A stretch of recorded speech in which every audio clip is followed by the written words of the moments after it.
제목을 읽어보겠습니다. 겨자씨 하늘 만한 믿음이 있다면 뽕나무를 바다에 심고 산을 옮길 수 있습니다. 본문 말씀은 누가복음 17장 5절로 6절과 마태복음 17장 20절입니다. 먼저 누가복음 17장 5절로 6절을 다 같이 합독하겠습니다. 사도들이 주께 여짜오되 우리에게 믿음을 더하소서 하니 주께서 가라사대 너희에게 겨자씨 하나일 만한 믿음이 있었다면 이 뽕나무더러 뿌리가 뽑혀 바다에 심기라 하였을 것이요 그것이 너희에게 순종하였으리라. 마태복음 17장 20절 다 같이 합독합니다.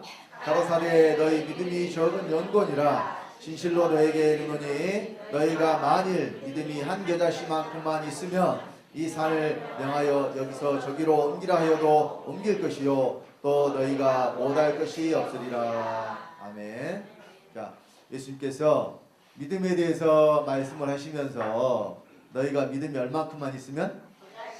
네, 겨자씨만큼만 있으면. 그럼 여러분, 겨자씨가 얼만큼이나 되는 씨겠어요? 겨자씨. 여러분, 우리가 이제 그 조라고 그래서 좁쌀이라고 그러죠, 좁쌀. 그러니까 이렇게 아주 작은 것을 이야기할 때 이게 좁쌀이라고 이야기하는데 그 좁쌀보다도 작다고 그래요. 이 겨자씨가. 그러니까 얼만큼 작은 줄 아시겠죠?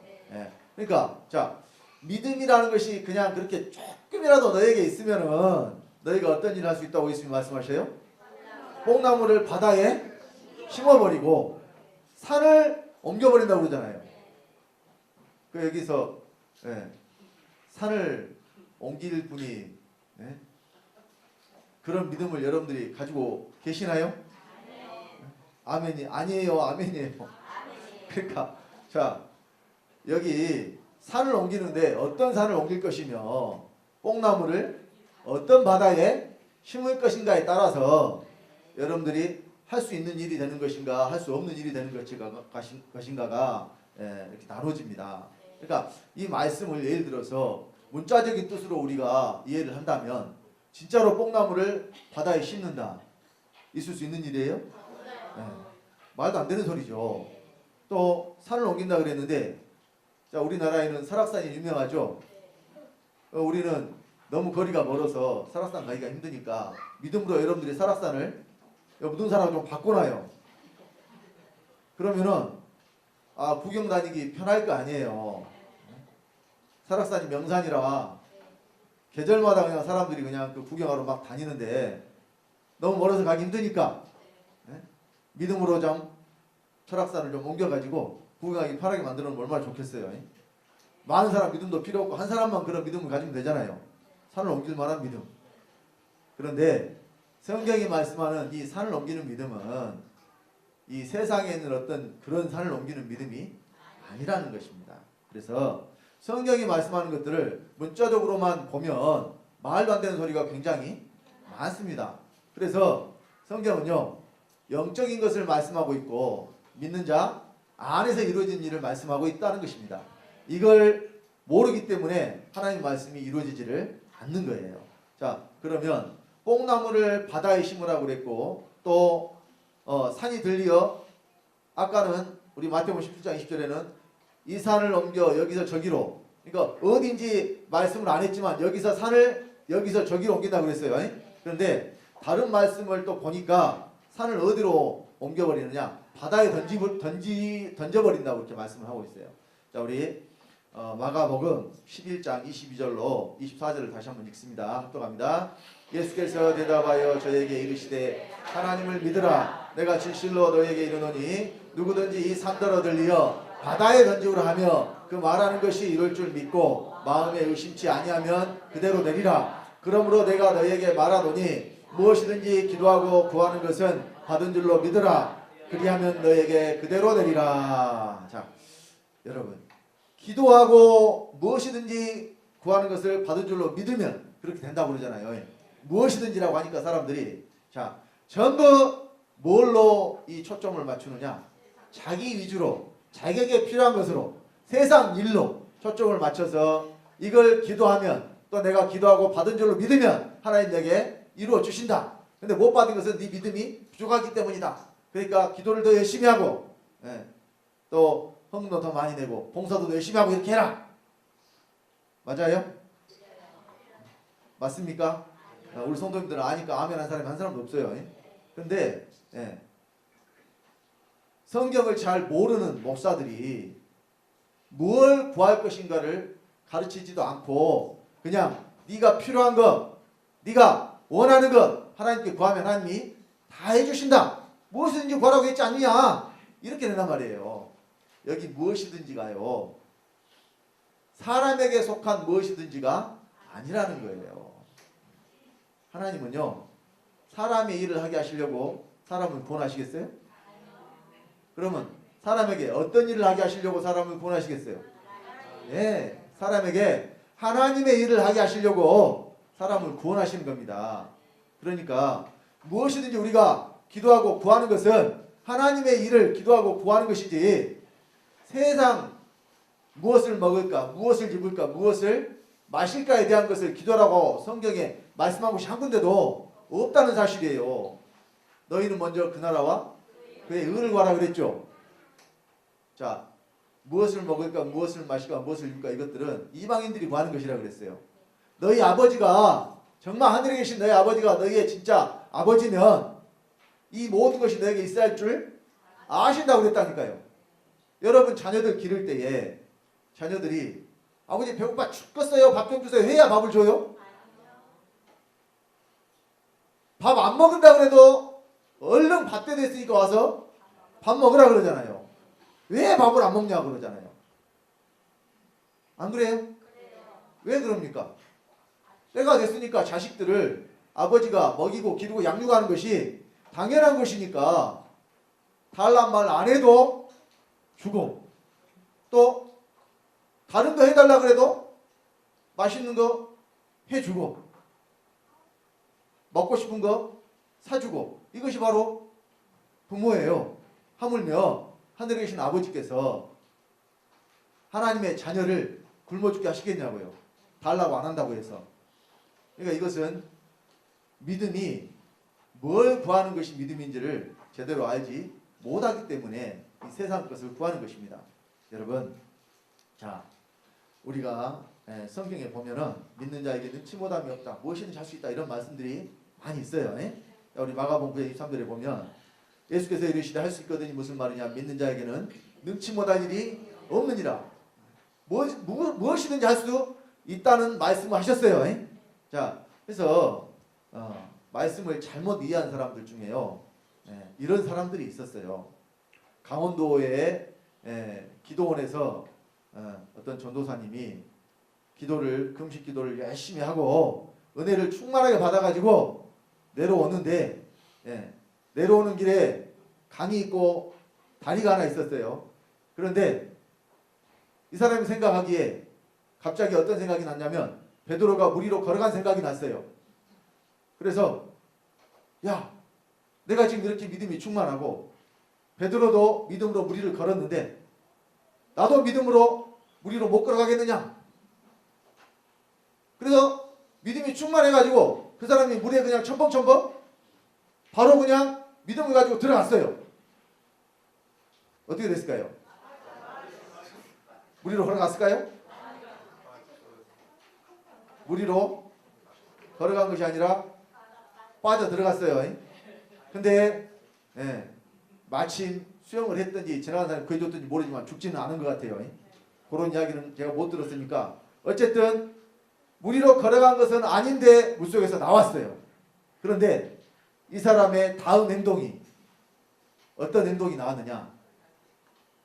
아니 내가 믿음을 가지고 믿는 자에게 능치 못함이 없다고 그래서 이만큼의 의심도 없이 물 위로 걸어갔는데 왜 내가 물 위로 못 걸어가냐. 이것은 필시 하나님이 안 계신 것이다.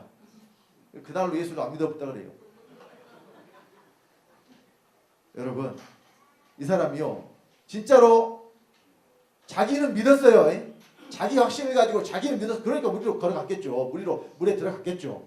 그런데 자, 물 위로 걸어간 베드로와 이 사람의 차이가 뭐예요? 베드로와 이 사람의 차이, 어떤 차이가 있어요?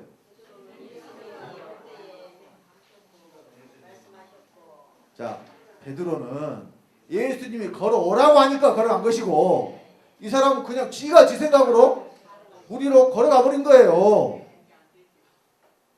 만약에 이 사람에게도 예수님이 무리로 걸어오라고 했으면 걸을 수도 있었겠죠. 근데 이 사람에게 그런 일을 하실 일이 없어요. 그러니까 여러분, 믿음이라는 것이 내가 어떤 사실을 의심하지 않고 믿으면 그것이 믿음이라고 착각하시면 안 된다니까요. 하나님의 말씀대로 믿는 것이 믿음입니다. 자, 그래서 믿는 자에게 능치 못할 일이 없다고 하니까 무엇이든지 하라는 이야기가 아니에요. 주 안에서 하라는 이야기입니다. 어떻게 하시라는 이야기예요? 주 안에서. 자, 또 빌립보서 4장 13절에 그랬죠. 내게 능력 주시는 자 안에서 내가 모든 것을 할 수 있느니라. 능치 못함도 없고 모든 것을 할 수 있는데 이것도 마찬가지로 어디 안에서예요? 능력 주시는 자 안에서, 하나님이 주시는 그 안에서 우리가 할 수 있다는 이야기예요. 근데 하나님이 세상 것 주신다고 그래요? 세상 것 안 주신다는 것이 아니라, 자, 먼저 그 나라와 그 의를 구하면 이 모든 것이 너에게 있어야 할 줄 아신다고 했기 때문에 먼저 한 사람들에게는 구하지 않아도 아버지가 다 알아서 주신다는 이야기예요. 자, 그래서 하나님 말씀을 오해하지 마시기 바랍니다. 우리 마태복음 19장 23절 26절 말씀을 다 같이 한번 읽겠습니다.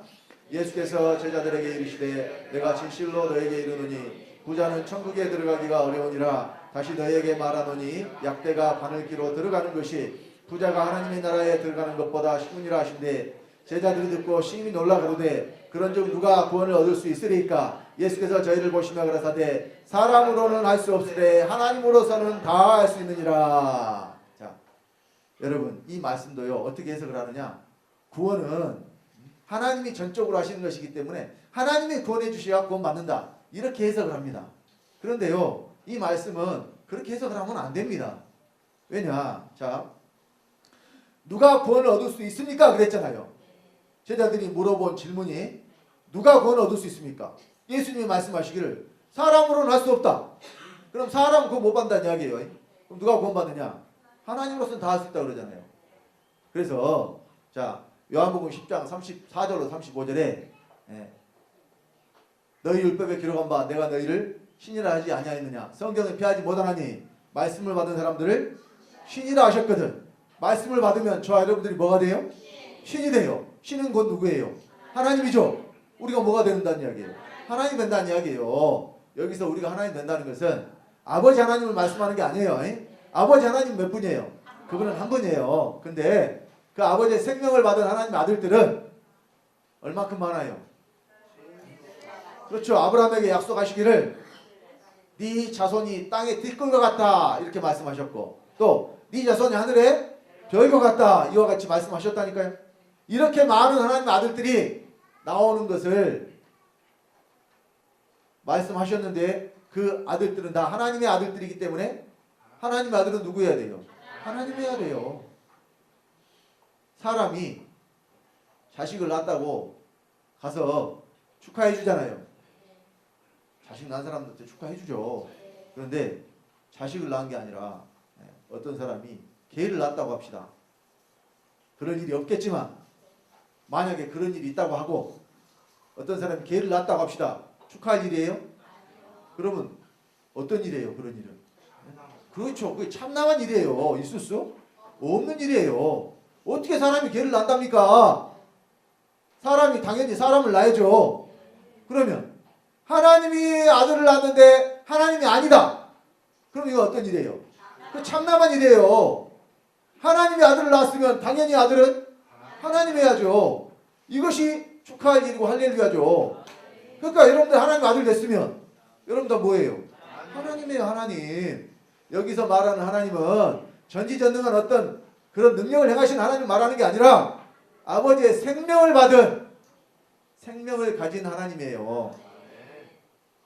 그래서 성경이 말씀하는 우리가 하나님 되는 일에 대해서 여러분들이 오해하지 마시기 바랍니다.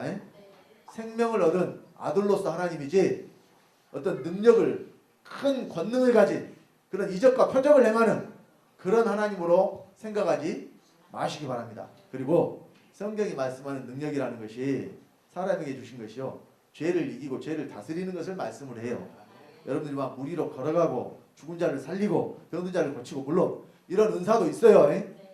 필요한 자들에게 줘요. 이런 은사는 하나님이 필요에 따라서 각 사람에게 주셔요. 그래서 말씀을 오해하지 말고 또 이 말씀이 그대로 믿는 저와 여러분에게 이루어질 수 있도록 그렇게 믿으시기 바랍니다. 자, 여기 이제 뽕나무를 바다에 심고 또 산을 들어서 어디에 던져버리라고 했어요? 여기는 바다에 던지죠. 그러니까 여기서 저기로 산을 옮기는데 그 옮기는 곳이 지금 어디라고 나와요? 마가복음에는 산을 들어 바다에 던지라고 그랬으니까. 자, 그러면 왜 하필이면 산을 들어서 바다에 던져버릴까요? 왜 하고 많은 것 중에서 산을 들어서 바다에 던지라고 했을까? 이것이 성경에서 말씀하는 바가 있다니까요. 먼저 자, 뽕나무를 바다에 심으라고 하셨는데 그러면 자, 성경에 기록된 이 뽕나무에 관련된 말씀도 우리가 보고 왜 하필이면 뽕나무를 말씀하셨을까? 이거를 성경을 통해서 확인을 좀 합시다. 먼저 역대상 14절로 14장 14절로 15절 보면 이런 말씀이 있어요. 다 같이 합독합니다. 다윗이 또 하나님께 묻자온데 하나님이 이르시되 마주 올라가지 말고 저희들로 돌아 뽕나무 숲을 맞은편에서 저희를 엄습하되 뽕나무 꼭대기에서 걷는 소리가 들리거든 곧 나가서 싸우라. 하나님이 내 앞서 나아가서 블레셋 사람의 군대를 치리라 하시니라. 자, 여기 뽕나무가요. 우리나라에도 이제 뽕나무가 있잖아요. 그런데 우리나라하고는 조금 다른 종류라고 그래요. 그래서 키가 13m, 20m까지도 자라는 좀 그런 큰 나무에 속한다고 합니다. 그래서 자, 뽕나무 숲을 거기에서 이제 다윗이 블레셋하고 싸울 때에 뽕나무에서 이 걸음 걷는 소리, 그러니까 이 걸음 걷는 소리가 이제 어떤 소리냐면 군대가 이동하는 소리, 이런 소리가 나면 그때 네가 블레셋 사람이 군대를 치라 그래요. 그 왜 그렇게 하느냐? 먼저 내가 네 앞서 나가서 싸울 테니까. 그러니까 그 소리가 바로 지금 네가 공격해야 될 신호로 지금 알고 블레셋을 치라는 이야기예요. 근데 여기서 이제 뽕나무에서 하나님이 역사하시는 것에 대해서 기록한 말씀이 있어요. 자, 또 역대상 27장 28절 31절 봅니다. 다 같이. 게델 사람 바알 하나는 평화의 감람나무와 뽕나무를 맡았고 요아스는 기름 곶간을 맡았고 사론 사람 시드레는 사론에서 먹이는 소떼를 맡았고. 자 잠깐만요. 여기 중간에 읽을 필요 없고 마지막 다윗 왕부터 읽읍시다. 다 같이.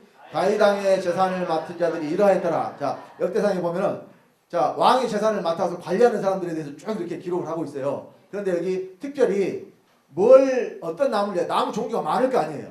나무 종류가 많은데 그 중에 딱 두 가지를 이야기해요. 감람나무와 뽕나무. 여기서 감람나무는 감람류를 얻을 수 있는, 이스라엘 사람들에게 감람류는 아주 굉장히 중요한 역할을 했었습니다. 그 나무와 또 뽕나무를 맡았다. 그러니까 이것은 뽕나무가 그냥 자연적으로 있는 것이 아니라 계획적으로 이렇게 기르고 관리를 했었다는 이야기예요. 그만큼 뽕나무가 어때요? 흔하고 많았다는 이야기예요. 그것이 또 아주 중요한 재산으로서의 역할을 했다는 이야기죠. 자, 그래서 역대하 1장 15절에 보면 자, 이런 말씀 있어요. 다 같이 합독합니다. 왕이 예루살렘에서 은금을 돌같이 흔하게 하고 백향목을 평지의 뽕나무같이 많게 했더라. 자, 솔로몬 시대에 이스라엘이 아주 강성해가지고 은금을 돌같이, 은과 금은 귀한 것인데 바닥에 돌처럼 흔하게 됐고, 또 나무 중에서 가장 귀한 나무가 또 백향목이에요. 이 나무가 얼마나 많으냐? 평지의 뽕나무같이. 그러니까 평지의 뽕나무가 얼마큼 많다는 이야기예요. 엄청나게 많다는 뜻이죠. 자, 이런 말씀들을 통해서 우리가 알 수 있는 것이 있어요. 자, 그리고 또 아모스서에 보면 7장 14절 다 같이 읽습니다. 아모스가 아마사에게 대답하여 이르되 나는 선지자가 아니며 선지자의 아들도 아니요 나는 목자요 뽕나무를 배양하는 자로서. 자, 아모스 선지자가 나는 어떤 사람이냐? 나는 양치는 목자고 뽕나무를 키우는 사람이다. 이렇게 이야기를 해요. 자, 그러면 왜 그때 하필이면 뽕나무냐? 한 군데 더 있죠. 우리 항상 뽕나무 이야기하면 삭개오 이야기를 빼놓을 수가 없어요. 자, 누가복음 19장 2절로 4절 다 같이 합독합니다. 삭개오라 이름하는 자가 있으니 세리장이요 또한 부자라. 저가 예수께서 어떠한 사람인가요 보고자 하되 키가 작고 사람이 많아 할 수 없어 앞으로 달려가 보기 위하여 뽕나무에 올라가니 이는 예수께서 그리로 지나가시게 되미러라. 자, 삭개오가 뽕나무에 올라가서 예수님을 만난 것이 이제 성경에 기록이 되어 있습니다. 그러면 다른 나무를 말하지 아니하고 뽕나무. 여러분 이제 신약 성경에는 뽕나무가 뽕나무를 바다에 심어라 하는 말씀과 여기 삭개오 뽕나무 여기밖에 안 나와요. 다른 곳에 다른 뽕나무에 대한 이야기가 많이 나오지 않습니다. 근데 자, 흔하고 많은 것들을 가지고 지금 예수님이 말씀하시면서 이것이 바로 이 뽕나무에 대한 비유는 이 믿음이 우리의 믿음이 실제가 돼서 나타나는 것에 대한 것을 뽕나무라고 말씀을 해요.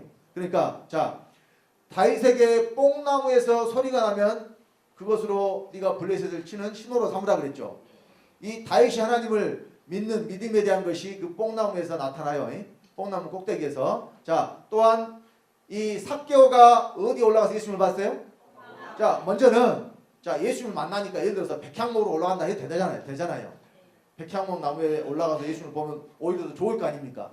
근데요, 성경이 말씀하시는 것은 귀한 것을 귀하게 만드는 것이 아니라 흔하고 천한 것을 귀하게 만드는 것이 하나님의 하시는 일이에요. 여러분 성소를 지을 때도요, 그 성소에 나무로 만드는 것들이 있어요.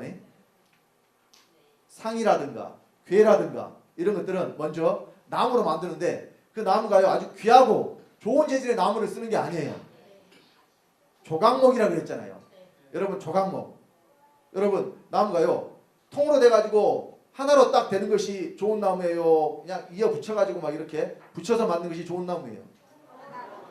통으로 하나로 된 나무가 좋은 나무죠. 조각목은 말 그대로 하나로 이렇게 딱 판을 짜서 내놓을 수 있는 그런 판재나 목재가 아니기 때문에 조각조각 붙여서 이렇게 만들어서 그러니까 조각 난 것들을 붙여서 만든 그런 나무 재료란 이야기예요. 이 조각목을 가지고 하나님의 성소에 들어가는 이 성물을 만들어서 거기에 뭘 입히게 되냐면 금을 입히게 돼요. 그 조각목 그대로 들어가는 게 아니라 반드시 조각목으로 짜서 뭘 입혀요? 금을 입히게 됩니다. 그 조각목은 누구냐면 바로 저와 여러분들이에요. 사람에 대해서 조각목이라고 하고 그 조각목을 무엇으로 싸요? 금으로 싸요. 금은 아버지의 생명의 속성을 금이라 그래요. 귀한 것, 영원히 변치 않는 것. 마찬가지로 이 뽕나무는 우리의 믿음에 대한 것을 지금 우리의 믿음이 나타나는 것에 대한 것을 지금 애표로서 말씀을 해주고 있어요. 그러니까 자, 이 뽕나무를 어디에 심어버린다? 바다에 심어버린다. 바다. 하필이면은 뽕나무를 왜 바다에 심으라고 했을까? 근데 뽕나무에 바다에 심어가지고 그냥 뽕나무 그러면 죽어버리겠어요? 이 믿음으로 바다에 심은 뽕나무는 그 바다에서 살겠어요. 예수님이 바다에 심으라고 한 이유가 그냥 심는 그 행위 자체를 말해요. 뽕나무가 바다에서 살아서 열매를 맺히는 것까지를 이야기하시겠어요. 자, 그래서 여러분 이 말씀은 사람이 할 수 없는 불가능한 것들을 여러분들 믿음으로 그냥 해내라는 그런 의미가 아니라니까요. 이 말씀은 믿음으로 여러분 속에서 이루어지는 일이 되라는 이야기예요. 그러니까 바다가 결국 어디에 있는 바다겠어요? 그렇죠. 사람 안에 있는 바다를 말해요. 여러분 뭐 지금 우리 지구가 5대양 6대주라고 그래서 큰 바다가 5개 있다 그러죠. 그 5개 바다가 남태평양, 북태평양, 인도양, 대서양, 그 다음에 북극해인가요? 남극해인가요? 북극해가 맞겠죠. 이렇게 해서 큰 5개의 바다가 있다고 해요. 그런 바다에다가 뽕나무를 심는 이야기가 아니라는 이야기예요. 그래서 우리가 일을 한다고 했을 때에 우리가 해야 될 일이 바로 어떤 일이냐. 좀 전에도 말씀을 드렸지만 사람의 일이 아닙니다. 여러분 사람의 일을 생각하면 그것이 뭐가 돼버려요? 사람의 일을 생각해가지고 베드로가 뭐가 돼버렸어요? 자, 우리 말씀을 통해서 확인합시다. 마태복음 16장 21절로 23절까지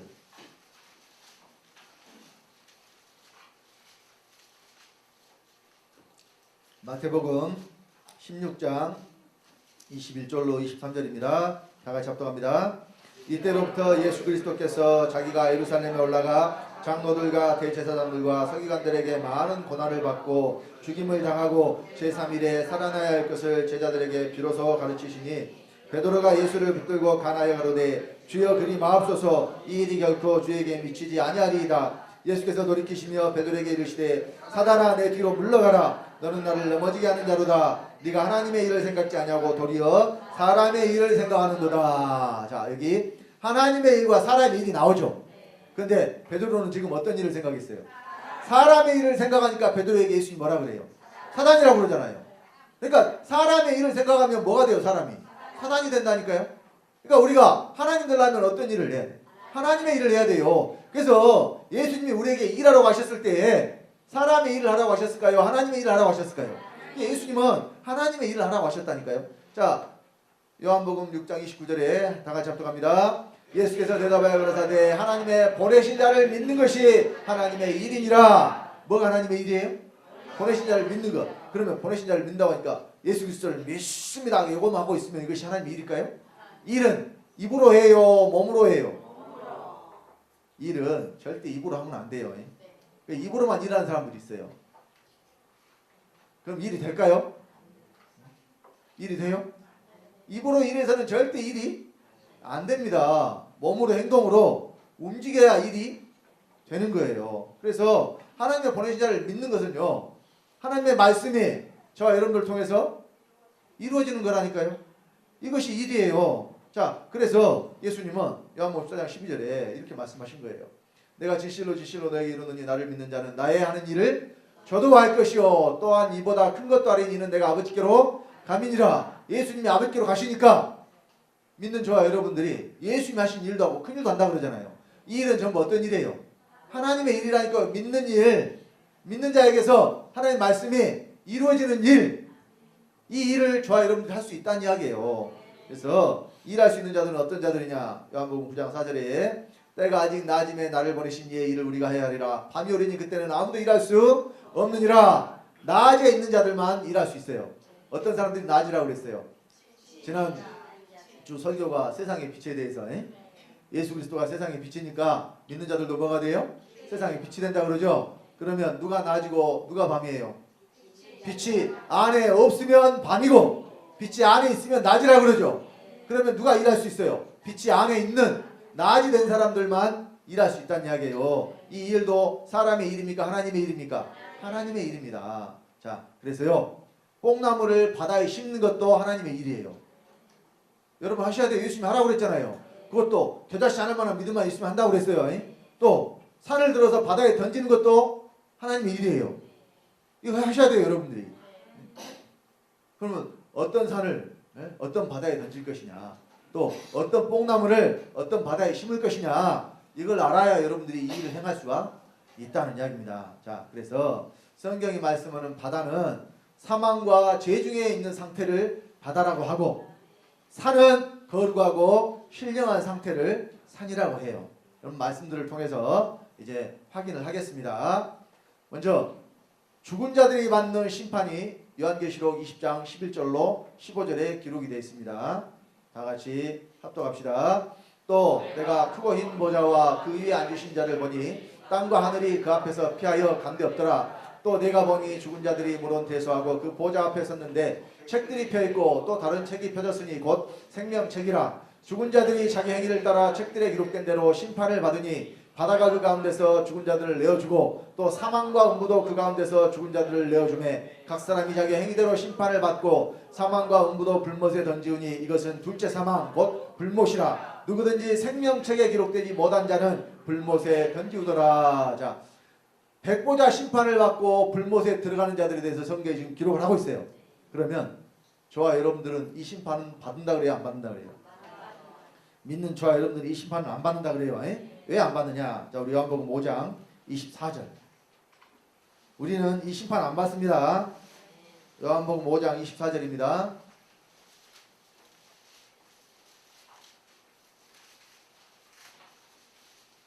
자, 찾으셨으면 합독합니다.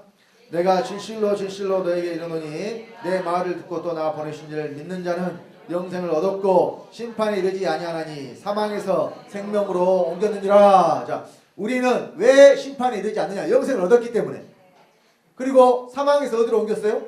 생명으로 옮겼기 때문에 우리에게는 심판이 없어요. 그러면 이 백보자 심판은 누가 받느냐? 죽은 자들이 받아요. 누가 받아요?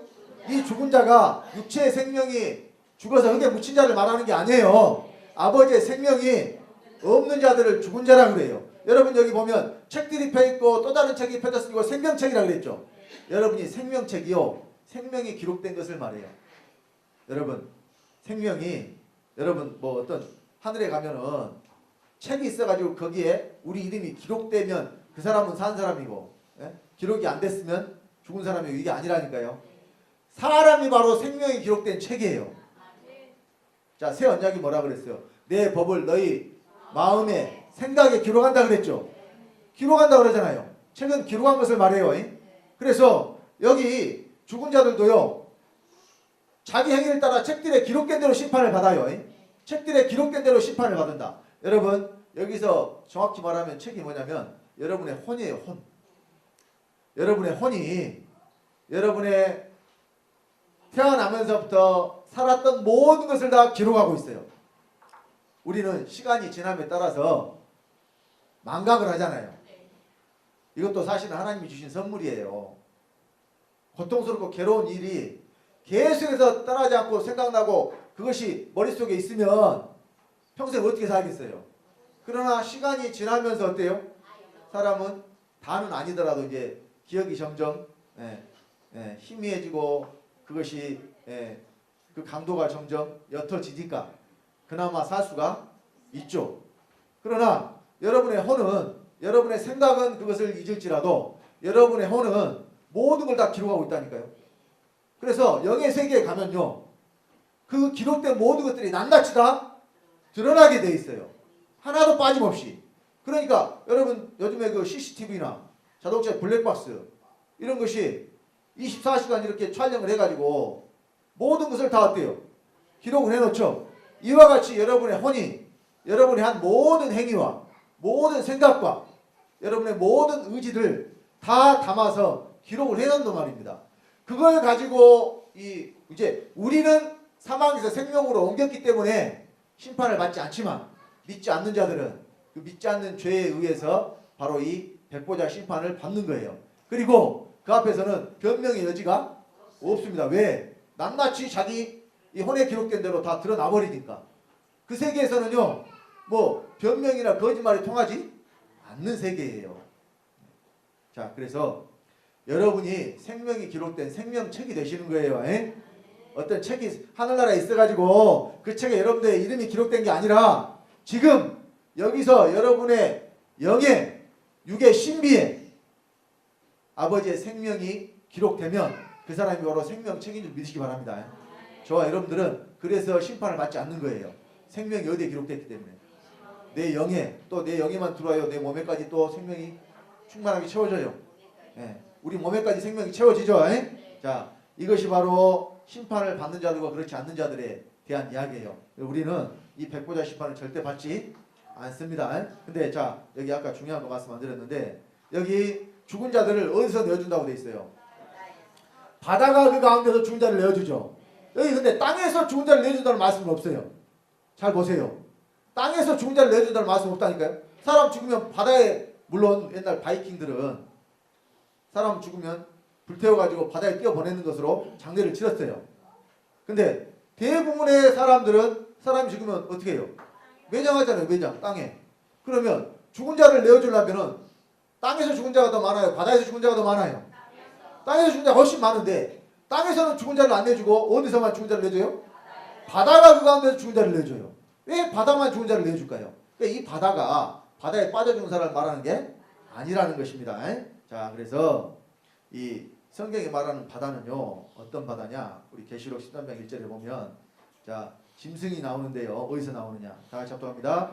내가 보니 바다에서 한 짐승이 나오는데 뿔이 10이요 머리가 7이라 그 뿔에는 10멸류관이 있고 그 머리들은 참남된 이름들이 있더라. 자, 바다에서 나온 짐승이 영에게 권세를 받아가지고 이 땅에 있는 자들을 미혹하는 사건이 계시록 13장에 나옵니다.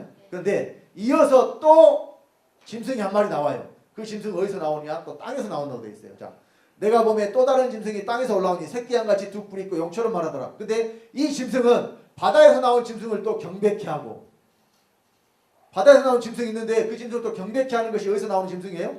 땅에서 나온 짐승. 여러분이 바다는 사망이고 땅은 우리의 육체에 속한 것들을 말해요. 여러분 이거 영적인 것을 말하는 것이지 뭐 바다에서 괴물이 올라온 이야기가 아니라니까요.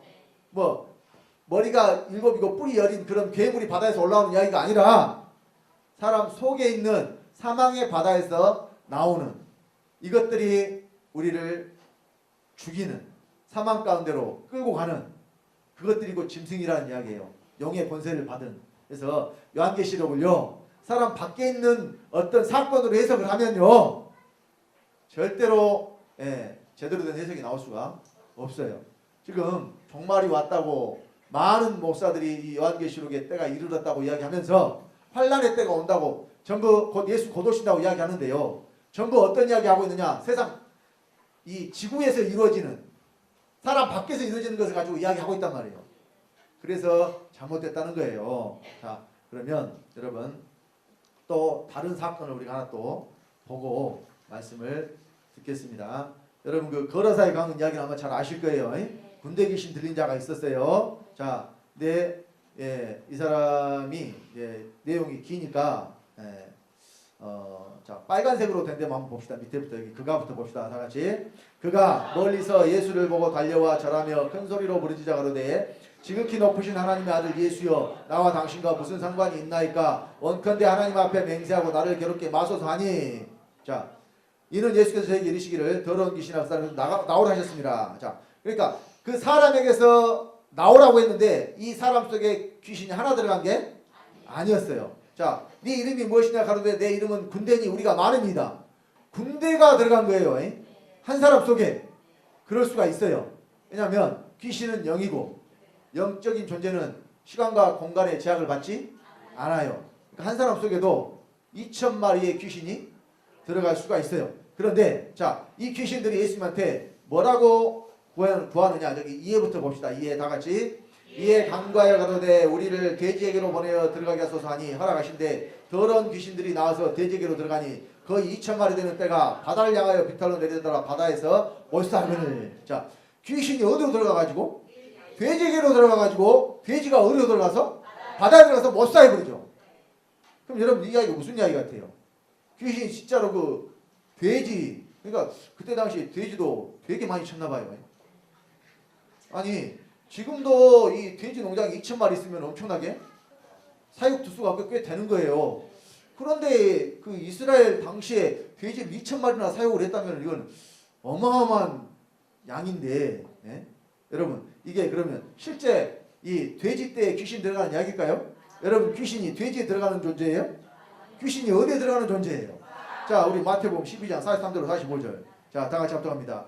더러운 귀신이 사람에게서 나갔을 때에 물 없는 곳으로 다니며 쉬기를 구하되 얻지 못하고 이에 가로되 내가 나온 내 집으로 돌아가리라 하고 와보니 그 집이 비고 소재되고 술이 될 거늘 이에 가서 저보다 더 악한 귀신 7을 데리고 들어가서 거하니 그 사람의 나중 형편이 전보다 더욱 심하게 되느니라. 이 악한 세대가 또한 이렇게 되리라. 자, 귀신이 사람에게 들어간다니까요. 또 쉴 것을 구하며 찾는 것도 사람에게 들어가는 찾는 것이지 돼지떼에 들어가는 걸 말하는 게 아니에요. 그러면 여기서 왜 그들은 돼지에게 들어가도록 허락하라 구했느냐?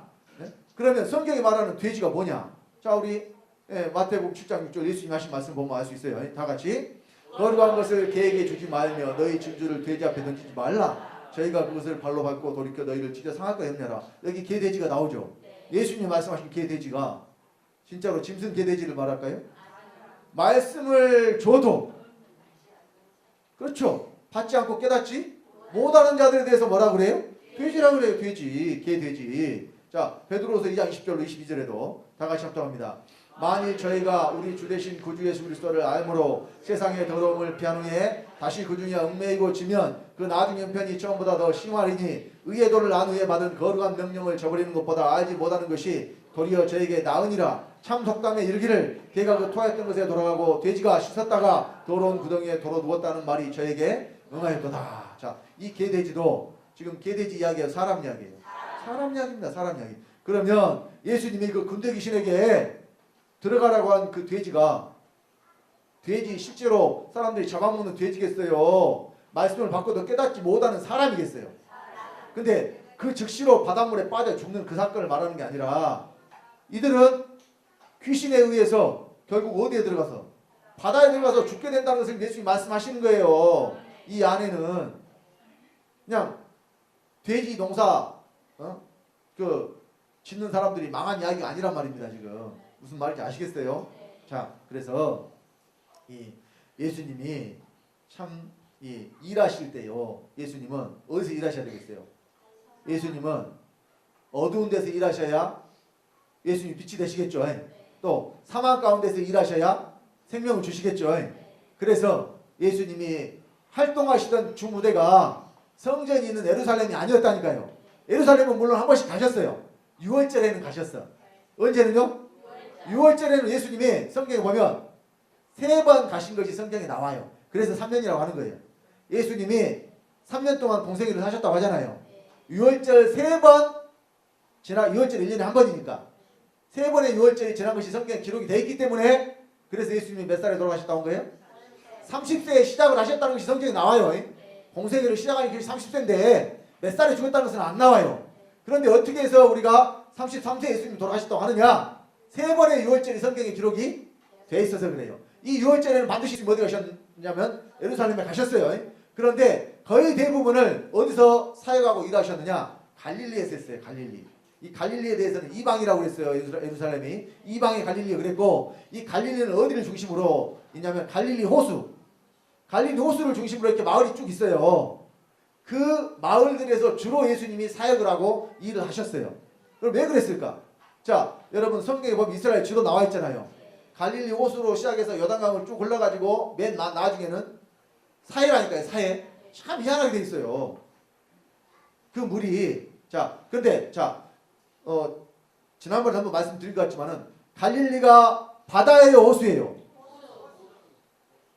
자, 갈릴리가 우리 마가복음 7장 31절 다 같이 합독합니다. 예수께서 다시 두로 지경에서 나와 시돈을 지나고 대가볼리 지경을 통과하여 갈릴리 호수에 이르시매 여기는 갈릴리를 뭐라 그랬어요? 호수라 그랬어요. 그런데 마태복음 4장 18절 20절 다 같이 합독합니다. 갈릴리 해변에 다니시다가 두 형제 곧 베드로라 하는 시몬과 그 형제 안드레가 바다에 금을 던지는 것을 보시니 저희는 어부라 말씀하시되 나를 따라오너라 내가 너희로 사람을 낚는 어부가 되게 하리라 하시니 저희가 곧 그물을 벌들고 예수를 쫓으니라. 여기는 갈릴리 해변이라 그랬고 베드로와 안드레가 바다에 금을 던진다 그랬죠. 여기는 갈릴리를 뭐라 그랬어요? 지금 바다라 그랬죠. 그러면 여기가 지형의 특성상 영산강 하구원처럼 바다와 강이 만나는 곳이라서 그랬을까요? 아니라니까. 여러분 이스라엘 지도 봐봐요. 절대 그렇게 안 돼 있어요. 그런데 왜 갈릴리를 여기는 바다라고 했을까요? 이것이 잘못된 기록이 아니라니까요. 의도가 있어요. 호수인 줄 모르고 바다라고 한 것이 아니라는 이야기입니다. 예수님이 바로 이 바다를 소성케 하고 이 바다에 사는 모든 것들을 생명수로 살리는 그 일을 하러 오셨기 때문에 그래요. 에스겔서 47장 말씀 송수에부터 흘러나오는 생명수에 대해서 우리 한번 읽었었죠. 시간이 없으니까 그것은 아직 내용 잘 모르신 분들은 에스겔서 47장을 한 번 더 읽어보시고요. 자, 예수님이 주로 갈릴리에서 일하셨다는 말씀 성경에 많이 기록되어 있어요. 마가복음 1장 39절 이에 온 갈릴리에 다니시며 저희 여러 회당에서 전도하시고 또 귀신들을 내어 쫓으시더라. 마가복음 3장 7절 예수께서 제자들과 함께 바다로 물러가시니 갈릴리에서 큰 무리가 쫓으며 14장 28절 예수님이 부활하신 후에도 먼저 어디로 가신다 그래요? 갈릴리로 가신다 그래요. 그러나 내가 살아난 후에 너희보다 먼저 갈릴리로 가리라. 제자들이 갈릴리 가서 예수님을 만나죠. 자, 마가복음 16장 7절 다 같이 가서 그의 제자들과 베드로에게 이르기를 예수께서 너희보다 먼저 갈릴리로 가시나니 전에 너희에게 말씀하신 대로 너희가 거기서 배우리라 하라 하는지라. 어디서 배워 예수님을 뵌다 그래요? 갈릴리에서. 자, 그런데 이 갈릴리도 어디 가서 예수님을 만나느냐? 갈릴리에 있는 산에 가서. 어디 가서 만나요? 갈릴리인데 갈릴리에 있는 산에 가서 만나요. 자, 28장 26절에 17절 다 같이 11 제자가 갈릴리에 가서 예수의 명하시던 산에 이르러 예수를 뵙고 경배하나 오히려 의심한 자도 있더라. 그러니까 갈릴리에 있는 산에 가서 부활하신 예수님을 봐요. 그럼 이제 산에 대해서 말씀을 드릴게요. 그러니까 왜 예수님은 바다에서 일하느냐? 사망 가운데 있는 자들을 살리셔야 되니까 성전이 있는 데서 일하시는 게 아니고, 그리고 제자들을 갈릴리 사람들을 제자들로 부르셨다니까요. 사도행전 1장에 보면은 예수님이 부활 승천하실 때에 제자들이 하늘을 쳐다봤잖아요. 그때 천사들이 나타나가지고 제자들에게 뭐라 그래요? 제자들이 그랬어요? 갈릴리 사람들아 그러잖아요. 이 제자들이 다 어디 사람들이에요? 갈릴리 사람들이에요. 자, 그래서 이 예수님이 나사렛 예수라 그러잖아요. 이 갈릴리가 어디에 있는 동네냐면 갈릴리 나사렛이에요. 그러니까 갈릴리는 지역이 좀 더 큰 거예요. 예를 들어서 우리 광주광역시 남구 그러잖아요. 그러니까 광주광역시는 더 크고 남구는 좀 더 작죠. 또 남구 올산동이면 더 작잖아요. 이런 식으로 갈릴리는 좀 더 큰 지역을 아우르는 것이고 나사렛은 좀 작은. 그러니까 예수님이 갈릴리에 있는 나사렛 거기서 사셨어요. 거기서 사역하시고 거기서 일하셨단 말입니다. 자, 그래서 이 예수님이 바다에서 왜 일하셨는가? 바다를 사망이라고 성경이 말씀을 하기 때문에 그래요. 자, 또 이제 산에 대해서 말씀드릴게요. 자, 마태복음 14장 23절.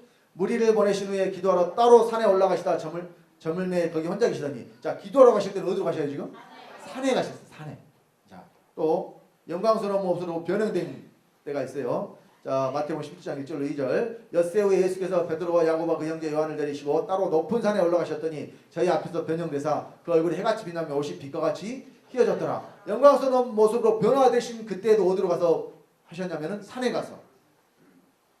마태복음 18장 12절에 잃어버린 한 마리 양을 찾으러 갈 때에 99마리 양을 어디에 두느냐. 자, 그 99마리를 산에 두고 가서 99마리 양을 어디다 두어요? 산에. 그러니까 양을 산에서 먹여요? 이 초지에서 평지에서 먹여요? 자, 양 목장 가보셨나요? 물론 이제 대관령 목장은 대관령 산에서 하지만은 그런 자 일부러 그러면 양을 먹일 때에 자 풀이 많은 곳에서 먹이는데 일부러 이 양을 어디로 끌고 가요? 산으로. 이 산이 그러면 장소를 말해요? 상태를 말해요? 이미 구원받은 그 99마리 양에 대해서는 거룩한 곳에 지금 하나님이 두시겠다는 이야기예요. 그래서 산에 두고 간다고 말씀하신 거예요. 자, 그리고 이제 구약에도 보면요. 출애굽기 3장 1절로 2절에 자, 모세에게 여호와 하나님께서 나타나신 곳이 바로 하나님의 산 호렙이라는 곳이에요. 자, 모세가 그 장인 미디안 제사장 이스라엘 양무리를 치더니 그 무리를 광야 서편으로 인도하여 하나님의 산 호렙의 이름에 여호와의 사자가 떡이나무 불꽃 가운데서 그에게 나타나시니라. 자, 하나님이 하나님의 산에서 나타나죠. 근데 그곳을 어떤 곳이라 그랬느냐? 출애굽기 3장 5절에 하나님이 가라사대 이리로 가까이 하지 말라. 너희 선 곳은 거룩한 땅이니. 하나님의 산 호렙에서 모세에게 나타나신 하나님이 그 땅이 어떤 땅이라 그래요? 거룩한 땅이라 그러죠.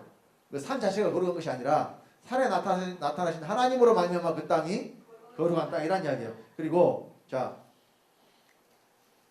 출애굽기 19장 20절에 여호와께서 이스라엘 백성에게 강림하실 때도 신의 산 그리고 꼭대기에서 산도 어디에서 강림해요? 자 여호와께서 신의 산 곧 그 산 꼭대기에 강림하시고 그리로 모세를 부르시니 산 꼭대기로 모세를 어때요? 올라오라고 하셔요. 그러니까 왜 하나님은 꼭 산 꼭대기에 나타나실까요?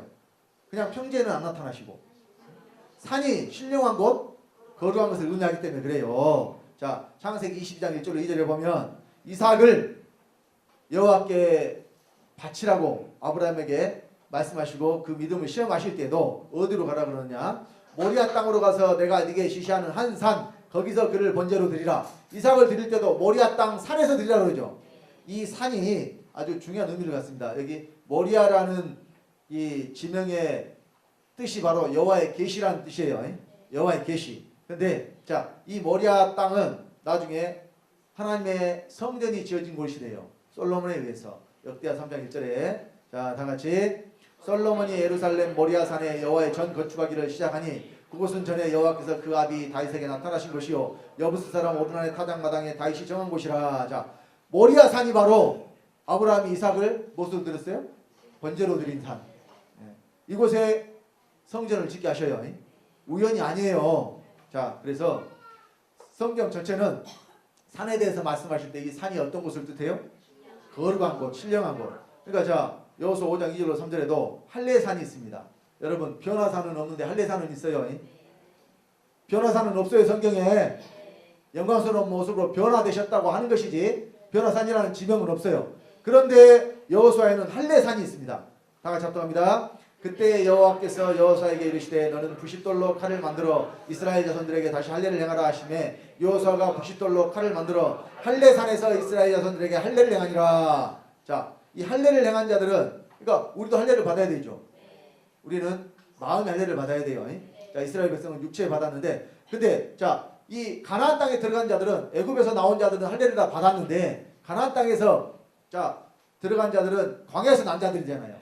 그래서 이 사람들은 할례를 못 받았기 때문에 이 기업을 얻기 전에 먼저 할례를 받고 가서 그 다음에 그 기업을 얻으라고 해서 할례산에서 할례를 행하게 하십니다.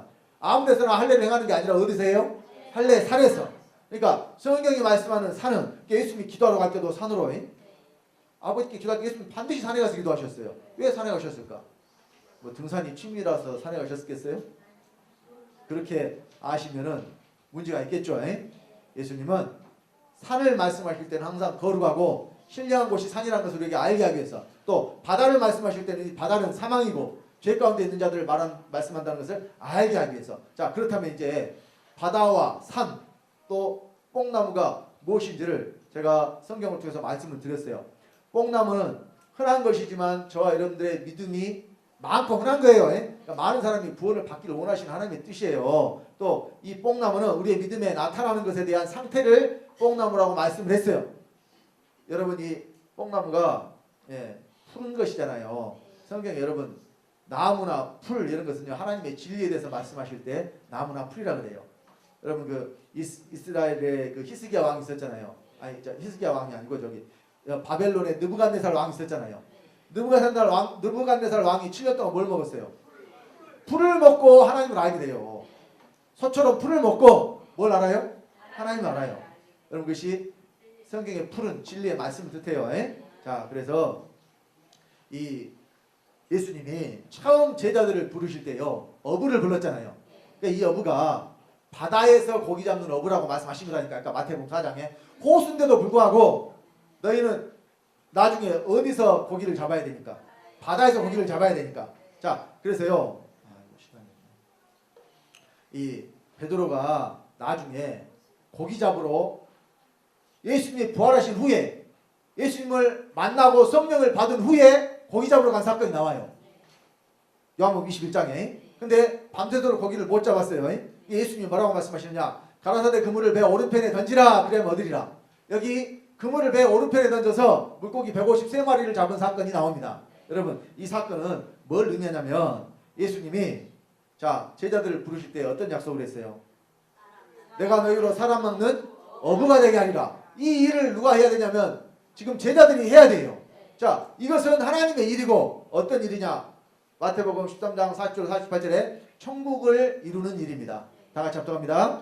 또 천국은 마치 바다에 치고 각종 물고기를 모으는 그물과 같으니 그물에 가득한 내 물가로 끌어내고 앉아서 좋은 것은 그리에 담고 못된 것은 내어 버리느니라. 자, 이 그물 가지고 천국 물고기를 모으는 일을 누가 하느냐? 제자들이 어디서? 바다에서. 그러니까 여기서 바다는 세상이기도 해요.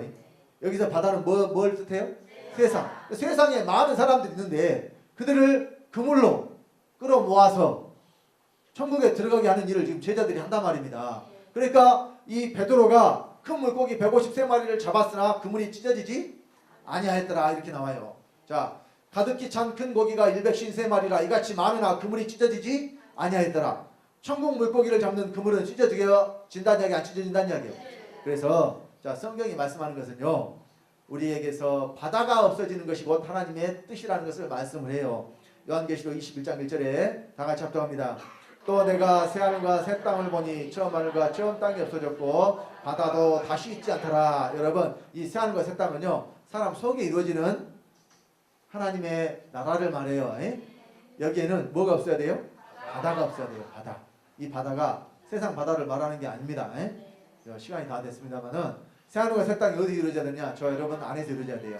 근데 이 새하늘과 새 땅에는 뭐가 없어요? 바다가 없어. 성경이 말하는 바다는 죄와 사망의 상태 이걸 말하는 것입니다. 그래서 우리가 뽕나무를 바다에 심긴다. 우리의 믿음이 이 사망 가운데서도 믿음으로 자랄 수 있는 것을 말하고 또 거룩한 산을 들어서 어디에 던져버려요? 바다에 던져버려. 산을 던져서 바다를 메꿔버려요. 이 세상에서는 있을 수 없는 일이에요. 그런데 믿음으로는 어디서 이루어져요? 내 안에서. 저와 여러분들이 겨자씨 하나할 만한 믿음만 있으면 산을 들어가지고 어디에 던져버려요? 바다에. 그 바다가 어디에 있어요? 내 안에 있어요. 또 뽕나무를 심은 바다도 어디에 있어요? 내 안에 있어요. 그래서 믿음으로 여러분 속에 하나님의 일하심이 이루어지고 나타나시기 바랍니다. 여기서 이 땅에서 아버지 뜻을 이루어드리는 아버지 거룩한 후사들 되시기를 예수 이름으로 간절히 축원드립니다. 기도하겠습니다. 아버지 하나님 주님의 은혜를 감사드립니다. 겨자씨 하나할 만한 믿음이 있다면 뽕나무더러 들려 바다에 심기우라 하고 또 이 산더러 들려 바다에 던지우라 해도 그것들이 순종한다고 말씀하신 것은 믿는 자 속에서 이루어지는 하나님의 일로 말미암아 믿음의 상태가 나타나는 것들이라고 시간 말씀 전했습니다. 사랑하는 주학교 성도님들 이 말씀들이 실제가 되게 하심으로 이 땅에서 우리가 아버지의 모든 말씀을 이루어드리는 아버지의 거룩한 후사들에게 부족함이 없도록 붙잡으시고 인도하여 주시옵소서. 말씀 가운데 함께 하신 주님께 감사를 드리며 주 예수님으로 말미암아 주 예수님의 생명을 받고 주 예수가 된 하나님의 아들 주성대 목사가 기도드렸습니다.